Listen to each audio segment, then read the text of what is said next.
Here's something else I realized, which is very rarely brought into this conversation, is we talk about white privilege and other privileges. Let's talk about economic privilege. It's really easy to become out of touch when you've started to gain economic privilege.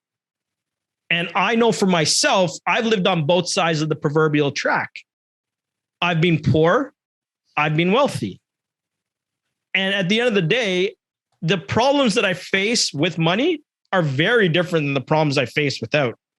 Welcome to ABCDEI, a podcast that explores topics of diversity, equity, and inclusion through stories of distinct and powerful lived experiences. If you are tired of the preaching, shaming, and theory about why inclusion matters and just want to create change already, then you're in the right place. Join us as we unlearn bias one alphabet at a time. My name is Susan Diaz. And I'm Rohini Mukherjee.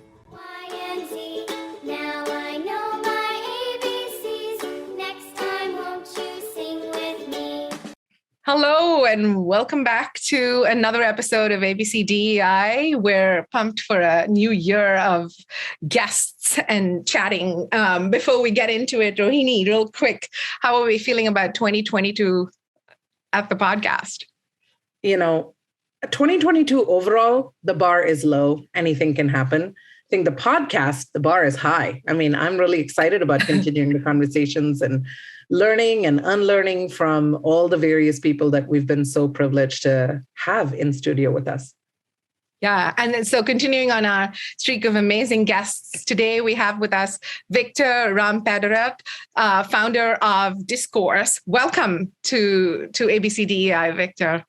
Thank you for having me. I really appreciate it. And, if the bar is high for 22, I'm honored to be the first guest, and I hope I can actually help to reach the bar that you folks have set. So thank you so much. I appreciate it. So to get things going, let's talk a little bit about your story. Like, tell us a little bit about you and your point of view, essentially, in the inclusion space. So I guess, a lot of my work and my experience comes from lived experience, as well as things that I've done to help organizations build diversity and inclusion within their corporate spaces, as well as their environments and cultures. I've done branding and marketing for almost 15 years, maybe even a little longer than that. I'm kind of outdating myself now, but I really feel that the inclusion work that is happening now is really gaining some momentum, and I'm really looking forward to add to that conversation and move the needle forward. My background, I'm an immigrant. I got here from South America as a young boy. My parents immigrated as refugees. They were looking for a way to flee a lot of tensions that were happening back home. And when we got here, it was not an easy experience. The 80s was full of racism. There was a lot of derogatory comments towards people of color. There wasn't very much opportunities, and the opportunities that existed were available mostly in low wage paying jobs. So it was really tough. There was probably about 10 of us in a 2-bedroom apartment in Scarborough. And, we made a way. I think that, a lot of times we look at this country of Canada as a country where people come in and there's a lot of challenges, and let's be honest, there are some challenges, but, I can tell you it's a lot better than back home. And I'm really honored to be here, but I'm also encouraged by some of the work that's being happening recently, especially with things like truth and reconciliation, as well as, opening up the conversation towards people of color, whether it be Black people, people of color. We've had some conversations around anti-racism for Asians, and, these things are not new. If we look back at some of the history, they've been happening, but I think we're kind of in a place now where people have accepted in some respects that these things exist, and now we're looking for the way forward. Yeah, I think as we were just chatting about in the green room, I think what I particularly enjoy about the work now is that it's come into focus as part of the job. It's not something people are doing off the side of their desk. It's not something that, somebody's moonlighting to do it. It's not something that, the person of color, the person who is neurodivergent, or the person who is non-binary is carrying the weight solo. I think that for me is the most encouraging part of the work right now. And to your point, Victor, that makes it particularly challenging, but also fulfilling, because it isn't something that we're justifying the existence of. Now it's this very sort of understood need to prioritize, and it's no longer the last 5% of somebody's job. Yeah. And I mean, I think while that is true, I think there's still some work to be done. I think we're just getting started. I know that, we're starting to see, like last year, the CDO, or Chief Diversity Officer, was one of the fastest growing C-suite, if not the fastest growing C-suite. Mm-hmm. But at the end of the day, what I will say is, and, when I've looked at my career in this work, and I've deduced it down to sort of like, it really boils down to people. And it can't be one person carrying the weight. It really needs to be an entire organization, top to bottom. And that's where the challenge is, right? Because you have folks that, for whatever reason, this is very personal to them, like it is to me, and I think to both of you as we were chatting. But at the same time, to some folks, they're out to lunch because, once again, it doesn't affect them. They may feel like they're being, as one of my folks like to say, they're being voluntold to be a part of this conversation.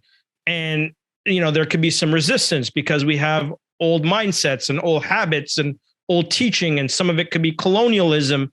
Others could be from parents. We have a lot of work to do. While I'm encouraged, I'm also very realistic with the landscape that exists in today's market, both here in Canada and the US. I mean, we could say globally, but that's another conversation. But I think in North America, we have quite a bit of work to do.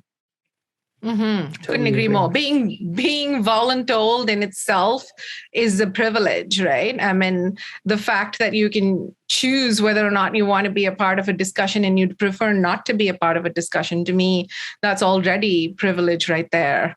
And each of us brings our sort of, shall I say, our tone and voice to these discussions. And I can certainly fall on the slightly more combative end of things, where when it comes to a discussion, I'm like, whoa, excuse you,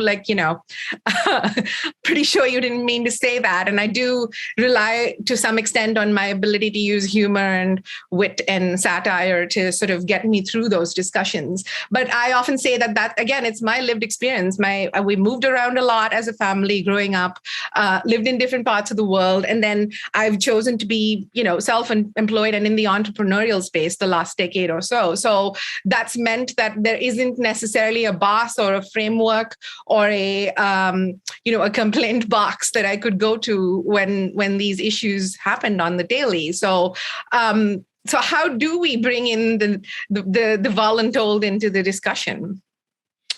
Realistically, one of the things that I've always said is that you need to change people's hearts before you can change their minds. And this is something that we strongly believe at Discourse, right? Because here's the thing. The people that want the change will change. I've changed numerous times in my life. I think I was telling you folks in the green room, and this may discredit me as some people listen to this podcast, but I was a criminal. And earlier in life, before I was 18, I was banned from the entire region I now live in. And you would have to do something fairly serious to be banned from an entire region. But at the end of the day, I realized at that point, I no longer wanted to be that person. I wanted to be someone else. My parents didn't sacrifice the things they did to come to this country for me to end up a failure, either dead or in jail.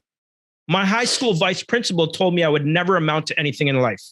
He was a doctor, and he said, I'm a doctor. I'm telling you this. You'll never amount to anything in life. And this was the support system that was provided to me as I was going through the education system. And one of the reasons why I left at 18 to start my first business, and I've been at business ownership and entrepreneurialism for the last 20 years. And I think that it was a very difficult journey for me because I didn't have people that looked like me that could share information. Even the people that did look like me that were successful wouldn't give me that information. It was like, I look like you. Can we not work together? but yet they felt like I might be taking something away from them if they were to give me something that they had learned. And I think if we look at how we can move forward in this work, it's really about collaboration over competition. While capitalism says that we should compete as D&I practitioners or companies, if we have any hopes of moving this needle forward, it needs to be a united front. Yeah, I couldn't agree more. I think absolutely collaboration over competition. I think a win for any of us is ultimately the same goal we're all working towards. And I think something you just said about, your own personal journey is so powerful in the collective as well, right? So it's, okay, this was the status quo. I was living this kind of life and it fit and it worked, but that's no longer the person or the company or the image or the reputation that we want to have. So let's just reinvent. We don't need to reinvent everything, but who is it that we want to be to our customers, our employees? Just having that moment of self-reflection and saying, yes, we're a successful Fortune 500 company or we're a successful startup, but this isn't working. Let's start from there. It's such a powerful way to start change. Absolutely. Right? It is small. Absolutely. And I think that, that's one of the things that we advise clients is that, while there's a lot of noise happening out there in the world, you should do this, you should do this, you should do that. And I think executives and corporate executives across the globe, but let's talk about North America, everyone has an opinion. CNN has an opinion. The stock market has an opinion. The analysts have an opinion. But what happens in the boardroom, that's what's really important. And I think when leaders get together and they really start asking themselves the tough questions, not just about the spreadsheets and, the valuations and the EBITDA, but when they start talking about who are we as a culture, because when you start a company, I think any founder could tell you that that's part of the conversation. Yes, you're looking to grow revenues and do these things, but when you get really big, you start to institutionalize, systematize, put in processes, but we rarely ever look at them and ask ourselves, is this serving us still? Mm-hmm. And in 2022, I would like to challenge corporate leaders to ask themselves, is this still serving us? Because there are people, all three of us spoke in the green room, we've never met before. You're females, I'm male, you're from India, I'm from Guyana. We're both of sort of Indian descent. But at the same time, we have very similar shared lived experiences. This should tell us something. While our country, I'll call it collectively our country, claims to be one of inclusion, I feel that we have a lot of work to do. But unfortunately, a lot of the leaders in both corporate and in our current government and even other leaders within our communities are out of touch. Because here's something else I realize, which is very rarely brought into this conversation, is we talk about white privilege and other privileges. Let's talk about economic privilege. It's really easy to become out of touch when you've started to gain economic privilege.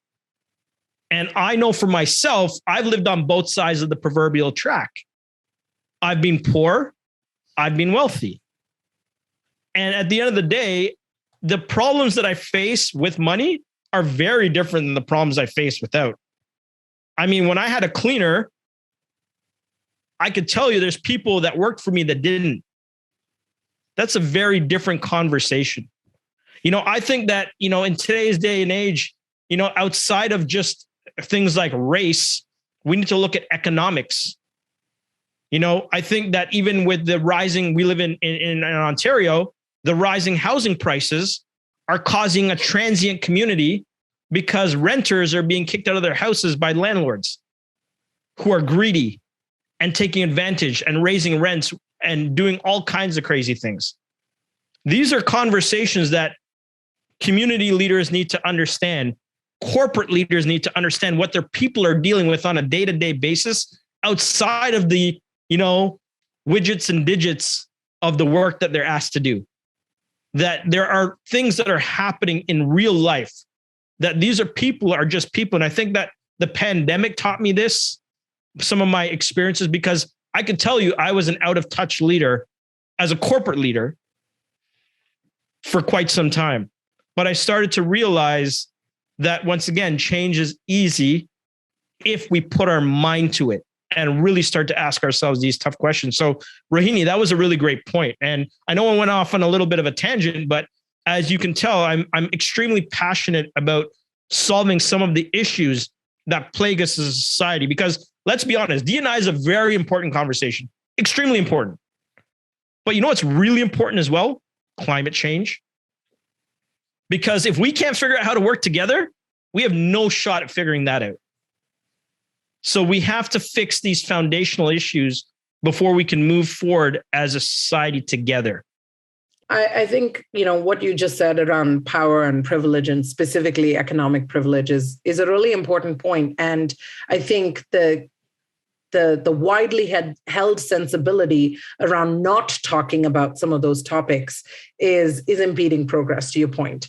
But let's sort of round the conversation out with how we can start to change that. So, if I am a people leader today, if I am somebody who perhaps has a blind spot, perhaps is a bit reluctant, or just not as clued in, what's a good way to just sort of say, hey, I'm here. I don't know all the things, but I'm open and I want to learn. And I understand I have a level of privilege over most of the people here, but I want to be open. Where does that conversation start? As somebody, as you say, who's sort of been on both sides and you've learned some of that yourself as a corporate leader, what's a good place and a humble place to start that isn't disingenuous? Because I think one of the things that we hear a lot is all these celebrities, especially during the pandemic, saying we're all in this together. Well, you're in it in a $18 million mansion. So we're not really in it together, right? So yeah. How does that conversation start in a genuine, I'm here, we don't have the same lived experience, but I'm here?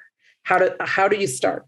So I will tell you that for me, and I'm going to tell you my lived experience and how I approach it. And I think everyone's going to find their own path. There's no right or wrong. There's no, cookie cutter approach. It really is. But, here are some foundational things that I've found work.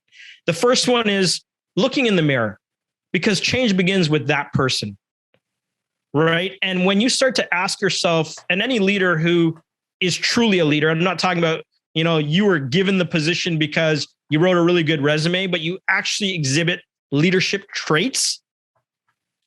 They will understand that when you start to change your questions, you start to change your life and the organization. So that's where it begins.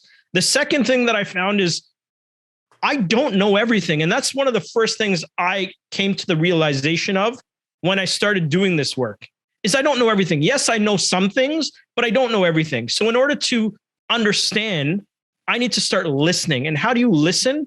By engaging in conversation. That's why I call the company Discourse, because it's the foundation of having this. And discourse means sometimes spirited conversations, tough conversations, not the, oh, I agree.